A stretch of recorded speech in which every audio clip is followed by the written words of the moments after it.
안녕하세요. 반갑습니다. 공린이 영어 문법 기초 첫 번째 시간 이제 시작하려고 하는데요. 강의를 맡은 저는 유기농이고요.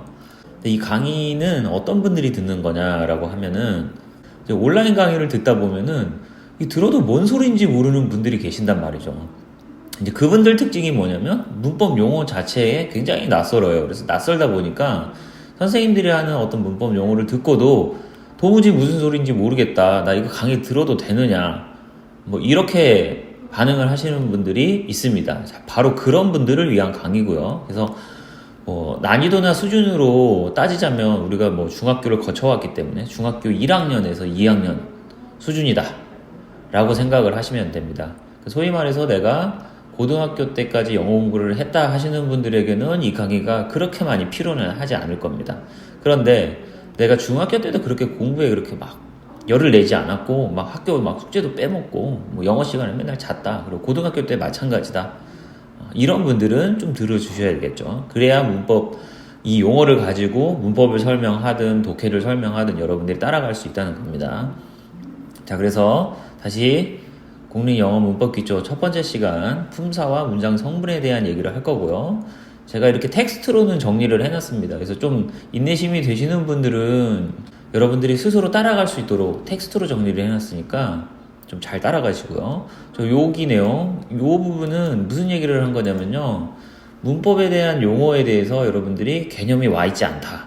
그러면은 여러분들이 강의를 들어도, 특히나 문법 강의를 들어도 매번 답답함을 느낄 거라는 거예요. 그래서 어떻게 해야 된다? 문법 용어의 개념들을 정확하게 머릿속에 인지하고 가야 된다. 뭐 이런 얘기를 정리를 한 거고요. 근데 문법이 이제 저도 어릴 때로 돌아가 보면 문법 강의를 듣다 보면 무슨 생각이 드냐면 이건 영어가 어려운 건지 문법 용어가 어려운 건지 이 구별이 잘 안 돼요. 근데 사실 제가 이제 어릴 적 기억과 이제 제가 좀 영어를 가르치고 있는 입장에서 이 비교를 해보면 사실 영어 자체가 어렵다기보다는 이 문법 용어의 개념이 정확하게 서지 않으면 헷갈리는 거예요. 이게 당연한 겁니다. 왜 그러냐면 문법 용어는 굉장히 추상어예요. 추상적인 어떤 개념을 설명하고 있는 단어이기 때문에 여러분들이 들어서 이해를 못했다면 개념이 다가오지 않는 게 너무 당연한 겁니다. 그래서 여러분들이 이런 어떤 추상적인 용어를 들었을 때 어떤 이거를 굉장히 이렇게 트레이닝을 해서 예를 들면 목적어다 그러면은 목적어의 개념이 떠올라야 되고요. 실제로 어떻게 쓰이는지도 실제 사례 같은 것도 간단하게 끄집어낼 수 있을 정도가 되면 여러분들이 문법 강의를 잘 소화할 수 있다는 겁니다. 예를 들면은 제가 강아지라고 어떤 용어를 던졌죠. 그럼 강아지 하면 바로 개념이 어떠죠? 머릿속에? 강아지 그림이 그려지죠. 그리고 그 좀 조그만 게 막 이렇게 짖는 게 나보고 짖는 놈. 그놈 얘기하는 거구나. 라고 딱 꽂혀야 돼요. 근데 사랑 이랬어요. 근데 사랑이라는 개념을 뭐 저 같은 나이는 이해합니다. 사랑의 개념, 사랑의 어떤 그 종류들 이게 나오겠죠. 근데 이제 여러분들이 이제 아직 사랑해보지 못한 분들도 있을 수 있죠. 슬프지만. 근데 그런 용어를 들었을 때 감이 안 올 수 있어요. 그러니까 엄마 아빠가 나 사랑하는 거 이건 감이 오지만 남녀간의 사랑 이게 안 올 수도 있단 말이죠.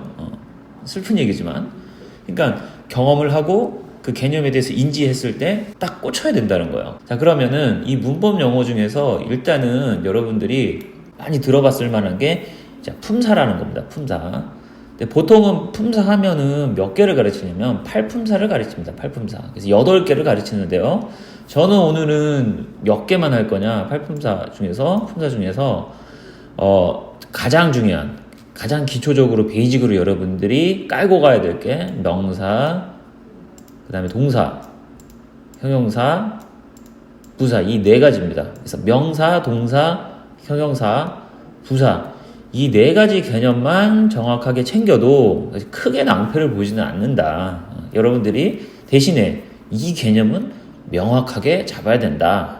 이런 겁니다. 자, 첫 번째 명사입니다. 사실 이 명사는 좀 얘기하기가 좀 민망한 게 사람이나 사물의 이름이 되는 단어들이에요. 여기 예를 들죠. 사람이라든지 커피라든지 펜, 사람 이름, 존스, 자동차 뭐 이런 것들이죠.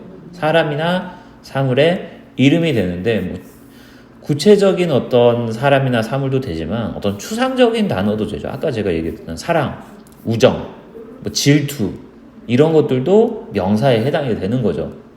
자, 그런 게 이제 명사라고 하고요. 자, 그 다음에 동사입니다. 동사는 뭐냐?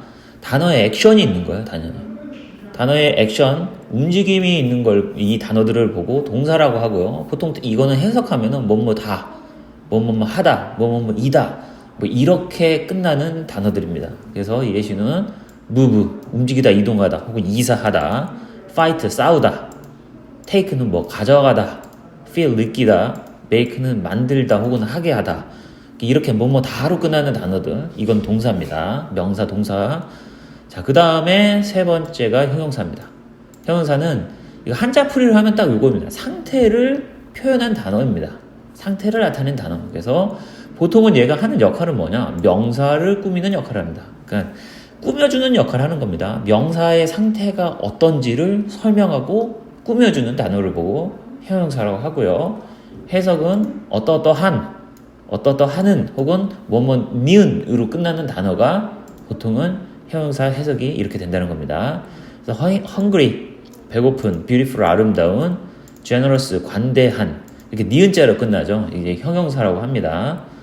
자, 마지막 부사입니다. 자, 부사는 얘도 똑같이 꾸며주는 역할을 합니다. 근데 형용사는 누구 꾸민다고 그랬죠? 명사를 꾸며준다고 그랬죠. 자, 부사는요, 형용사보다 조금 약해요. 이놈이 급이 좀 떨어집니다. 그래서 얘는 명사를 못 꾸며요. 명사는 형용사가 꾸민다고 했으니까 부사가 좀 약하다 그랬죠. 명사를 빼고 나머지를 다 꾸며요. 자, 나머지 누구냐? 동사, 형용사, 자기 말고 다른 부사들, 혹은 아예 문장 전체를 수식하는 이런 역할을 합니다. 그래서 보통 우리가 자주 보는 부사는 very, 매우, well, 잘, 혹은 형용사에다가 이렇게 ly를 붙이면 부사가 됩니다. 그래서 이 beautifully, 이거는 아름답게, 이렇게 뭐뭐뭐 하게, 이렇게 해석되는 애들이 보통 부사입니다. 자, 이렇게 해서 명사, 동사, 형용사, 부사에 대해서 한번 살펴봤고요. 이 개념을 깔고 그 위에 또 다른 개념을 연결하는 거니까 딱 명사다, 그럼 어떤 거, 부사다, 그럼 어떤 거, 형용사다, 그럼 또 어떤 거, 이렇게 딱딱딱 떠올라야 되는 겁니다. 그 다음 넘어가서 이 품사들이 각각의 명사나 동사나 형용사나 부사들이 문장으로 이제 실제로는 우리가 쓰죠. 그냥 단어 하나씩 툭툭툭 던지지 않죠. 우리가 상대방이랑 커뮤니케이션을 하고 대화를 할 때는 보통은 문장의 형식으로 설명을 한단 말입니다. 그래서 문장 안에 아까 얘기했던 명사나 동사나 형용사나 부사들이 막 자리 배치를 합니다. 그래서 하나의 문장이 되고 그 문장은 상대방한테 어떤 메시지를 전달을 하는 거예요. 자, 그래서 문장이 보통은 어떤 구성으로 되어 있냐면은 보통 이제 주어라고 합니다. 그래서 문장의 주인이에요. 문장의 메인, 주체를 뜻하고 보통 위치는 동사 앞에 위치를 하게 됩니다.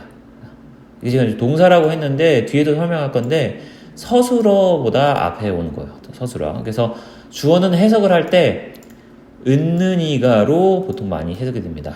은는이가. 그래서 뭐 나는 밥을 먹었다 할 때 나는 이렇게. 그 다음에 네가 어제 거짓말을 했다. 그럼 네가, 너가죠.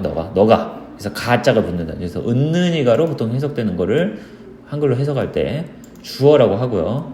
그 다음에 이제 서술어입니다. 이제 서술어는 동사라고 그냥 편하게 쓰기도 합니다. 근데 원래는 서술어라고 해줘야 됩니다. 주어, 서술어. 그래서 아까는 이제 품사는 사자로 끝났죠. 명사, 동사, 형용사, 부사 이렇게 사자로 끝났는데 이 문장 성분에 들어가서는 어자로 원래는 끝나는 겁니다. 주어, 서술어, 목적어, 보어, 수식어 이런 식으로 어자로 끝나는 건데 서술어 자리에는 밑에도 설명을 할 건데 동사만 서술어 자리에 들어갑니다. 그래서 우리가 보통 이제 막 문법 설명 듣다 보면 주어는 동사다, 주어 동사 이렇게 잡는 이유가 서술어 자리에 동사만 쓰이기 때문에 그냥 혼용해서 쓰는 겁니다.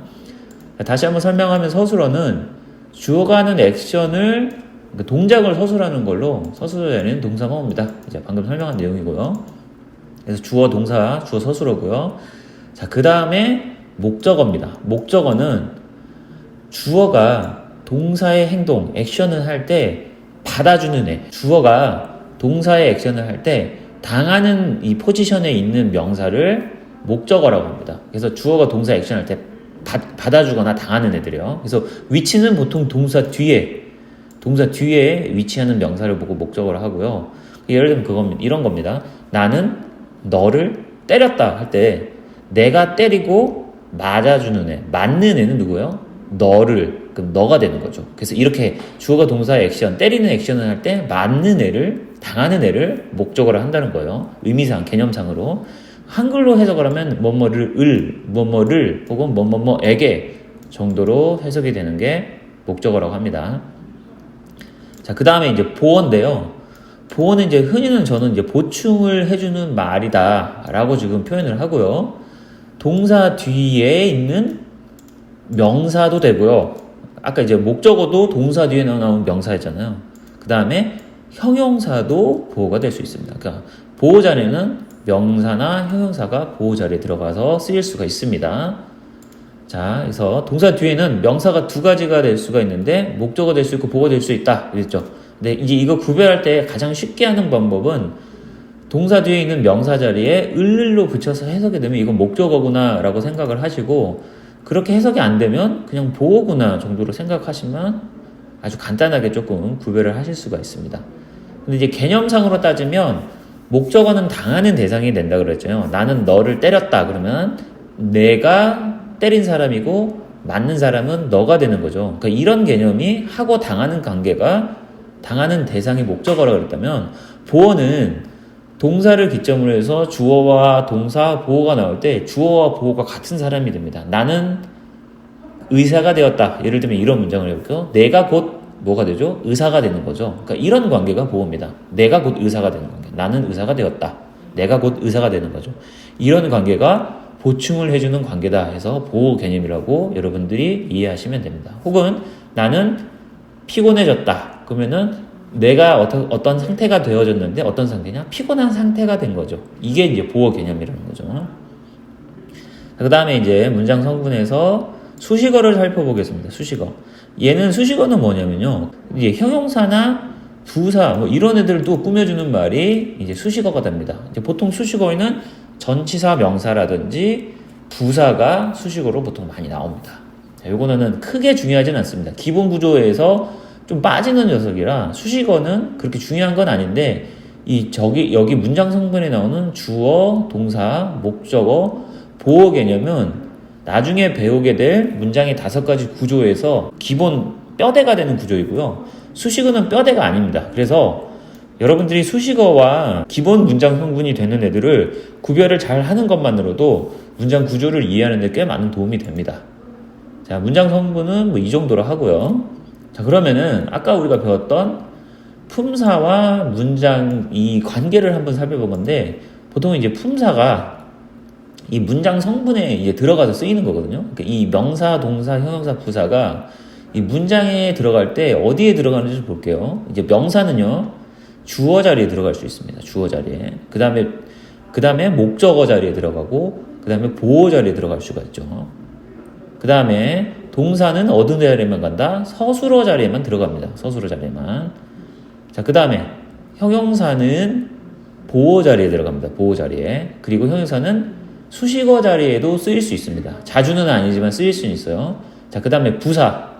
얘는 수식어 자리에 들어갑니다. 그리고 여기에 쓰지는 않았지만 전치사 명사도 보통 수식어로 쓰입니다. 자, 여러분들이 그래서 이 표를 조금 기억을 해보세요. 기억을 해보시고 주어, 동사, 목적어, 보어, 수식어가 있을 때 명사가 어디 들어가는지, 동사가 어디 들어가는지, 형용사가 어디 들어갈 수 있는지, 그 다음에 부사 혹은 전치사 명사형이 어디에 들어갈 수 있는지, 이런 거 잘 연동이 어떻게 되는지만 잘 이해해도 각 단어들을 가지고 문장 구성을 하고 순서 배열을 하는데 굉장히 도움이 되고, 여러분들이 문장을 보는 눈이 확실히 넓어질 거라고 생각을 합니다. 이해가 안 되는 부분이 있으면 댓글을 남겨주시면 제가 부연 설명을 하도록 하겠습니다. 자, 오늘은 강의는 이 정도로 하고요. 2강에서 다시 뵙도록 하겠습니다. 감사합니다.